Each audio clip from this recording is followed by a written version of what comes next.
Adapun kesulitan hidup, dari mulai rezeki, jodoh, anak, keluarga, kerja, ekonomi, sosial, politik, 2 kali Allah janjikan, fa inna ma'al usri yusra. Diulang sekali lagi, inna ma'al usri. Makanya kalau hidupmu susah, fa inna ma'al usri yusra, inna ma'al usri yusra, fa inna ma'al usri yusra, inna ma'al usri yusra, fa inna ma'al usri yusra, inna ma'al usri yusra. Nama anakmu siapa? Yusra. Gimana hidupnya? Sulit terus Pak Ustaz. Kalau engkau sulit setelah berusaha, sesungguhnya Allah ingin engkau di maqam itu, karena Allah menurut ilmunya engkau hanya layaknya di situ. Sama seperti anak kecil minta pisau, umur 5 tahun, minta pisau mah, minta pisau, minta pisau. Dikasih apa enggak? Enggak. Karena kalau dikasih pisau dia akan potong, semua dipotong, kulkasnya dipotong, kabelnya dipotong. Makom kamu cuma sampai di sini. Kalau kamu lebih daripada ini, nanti kamu jadi kufur. Abdul Somad, makommu cuma sampai di sini aja. Lebih dari sini, nanti kau akan jadi jahat. Tapi setelah usaha,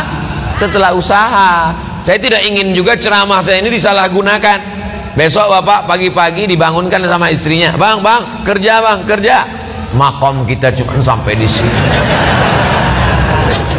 Setelah usaha, pergi pagi pulang petang, jualan es, hujan nggak turun, nggak berhenti. Padahal doanya minta panas, hujan. Berarti Allah sedang menguji engkau kesabaran.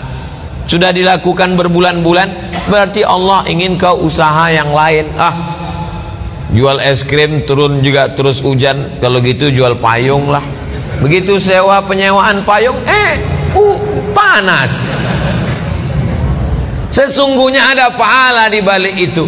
Walladzina jahadu fina, orang yang bermujahadah, mencari rezeki, mencari jalan, membesarkan anak, mencari kerja, kuliah, sekolah, pesantren, berusaha, berdakwah.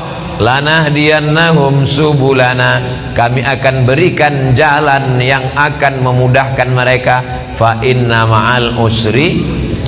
Nabi Musa mengalami kesulitan, Nabi Isa mengalami kesulitan, Nabi Ibrahim mengalami kesulitan, Nabi Nuh, nabi-nabi aja mengalami kesulitan. Kita keturunan Nabi aja mengalami kesulitan. Kamu keturunan Nabi? Ya, hati-hati dengan Ustaz Somad, dia itu keturunan Nabi. Masa dia Habib? Keturunan Nabi Adam. Para habaib kita dengan berbagai macam kesulitannya. Nabi punya anak namanya Sayyidatuna Fatimah. Sayyidatuna Fatimah punya anak laki-laki yang pertama Sayyidina Al-Hasan. Sayyidina Al-Hasan punya adik namanya Sayyidina Al-Husain. Dipancung kepalanya, diarak kepalanya dikeliling negeri oleh pasukan Yazid sampai ke istana, ditusuk mulutnya pakai tongkat pendek. Menangis sahabat Nabi dan Ahlul Bait melihatnya. Keturunan Nabi penuh dengan penderitaan. Apalagi kita yang bukan siapa-siapa. Ini baru sholat subuh 2 kali, kenapa hidupku susah? Kemarin waktu belum hijrah perasaan enak-enak aja.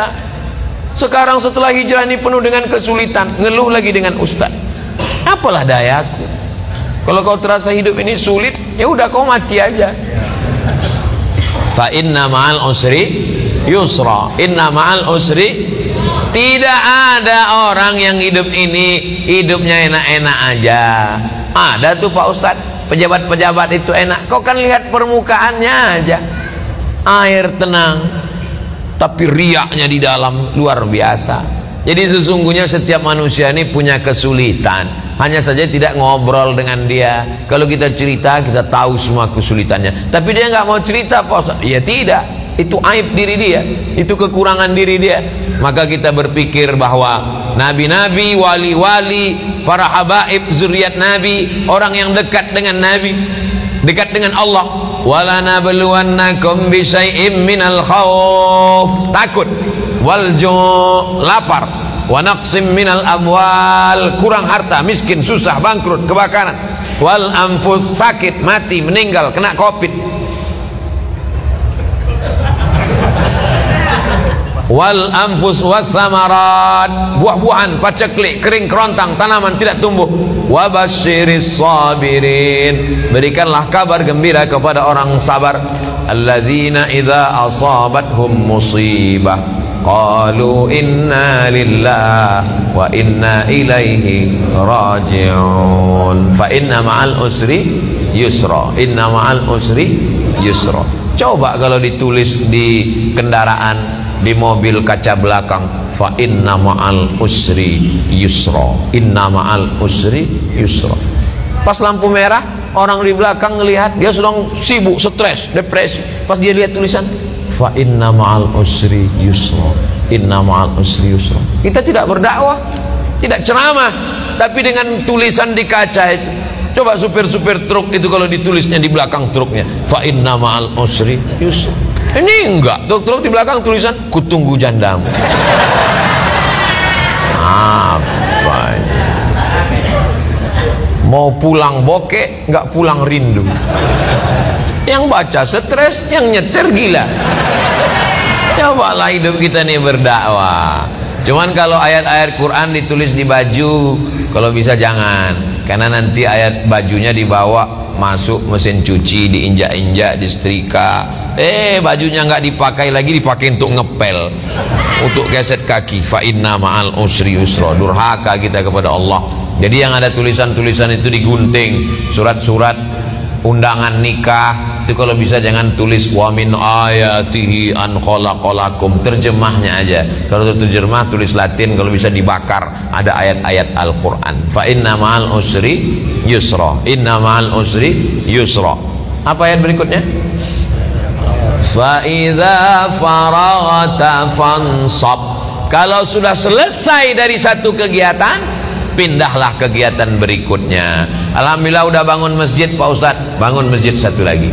Alhamdulillah sudah buat rumah Quran Pak Ustadz, buat rumah Quran satu lagi. Alhamdulillah sudah bangun pondok tahfiz Quran Pak Ustadz, buat lagi. Alhamdulillah sudah selesai S1 Pak Ustadz, lanjutkan S2. Alhamdulillah sudah nikah Pak Ustadz. Alhamdulillah, saya mancing. Mereka berani ini kan karena nggak ada ibu-ibu. Tapi jangan lupa mata-mata ada. Fa idza faraghta fansab. Jangan pernah berhenti berkayuh. Berhenti berkayuh berarti jatuh. Bisa untuk update status yang ini. Kalau kau berhenti berkayuh berarti jatuh. Dari mana Ustaz temukan itu? Filosofi waktu naik sepeda. Berhenti berkayuh berarti kau akan tenggelam. Dari mana Ustaz dapatkan itu? Ketika sedang diving, mesti terus berkayuh. Begitu juga dengan naik perahu ketika arung jeram, mesti terus berkayuh. Kalau tidak, maka kita akan terbawa oleh arus. Kapan kita berhenti? Ketika malaikat maut datang mencabut nyawa, malaikat datang memanggil kita, ya ayyatuhan nafsul mutmainnah, irji'i ila rabbiki radiyatan mardiyah, fadkhuli fi ibadi wadkhuli jannati. Saat itu kita akan mati tersenyum karena aktivitas sudah selesai. Fa idza faragta fansab. Kalau selesai khutbah maka salatlah. Kalau selesai salat tausiah. Selesai tausiah nanti akan pindah ke tempat tausiah satu lagi. Habis itu nanti malam. Habis itu besok pagi. Hari Ahad pulang ke Riau. Habis itu ke Kalimantan Barat. Setelah itu ke Batam. Habis itu nggak ingat lagi jadwal. Jangan pernah berhenti. Saya tidak mau anak-anak muda ini bawaannya letoy, loyo, lunglai, lemas, bawaannya mau mati. Marah yang tua semangat. Itu tadi kalau kita dengarkan suara imam tadi, kalau tidak dilihat wajahnya direkam video, suaranya, coba tebak, rekam, bawa pulang ke rumah, tes sama orang rumah. Berapa umur imam? Pasti dia bilang ini kayaknya SMP kelas 3. Suaranya melengking. Saya kalau imam suara melengking semangat saya. Tapi kalau sudah Bismillahirrahmanirrahim, bawaannya mau sholat jenazah aja.